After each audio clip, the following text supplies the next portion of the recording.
The playground and exercise area in Five Dock Park is almost finished, and one of the things that concerns me is the path through the park, because according to the plans, we're going to have the east-west regional cycleway going through here.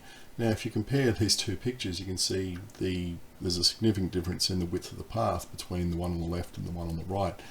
So I've been having a look, and here we are at the grandstand, and there's the oval, and here's the existing path, and you can see it's not wide enough to actually be a shared path.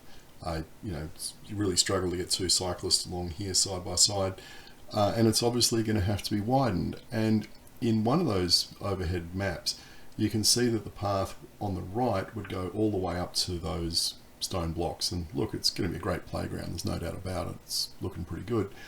But I would have thought the sensible thing to do would be, whilst the area is closed, is to rip up the existing path and widen it out to where those blocks are, because that's what the finished plan shows. And we'll just backtrack a bit here, and you can see nothing's been taken up. Now if we go to the other side from the War Memorial, again you can see the width of the path there, and what's obviously going to have to happen is perhaps even on the right there is ripping up that concrete to make the path wide enough. I mean, is that going to be the future right hand edge of the path, and the same over there?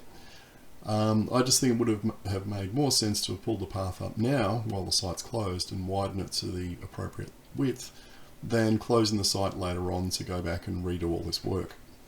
Now what I've done here is I've combined the two images. Now the background image was published in January, and you can see a full width path. The second image was put out 3 or 4 months later, and you can see the path is back to, well, what it is today in terms of the width. So somewhere along the way there's, I guess, been a design change to take out widening the path. Don't know why that is, but just from an integration perspective between projects, you'd think the time to do the work is now, whilst the site is a building site, rather than open the park and then in 6 months' time have to close the park for, well, however long it's going to take to rip up and relay that path.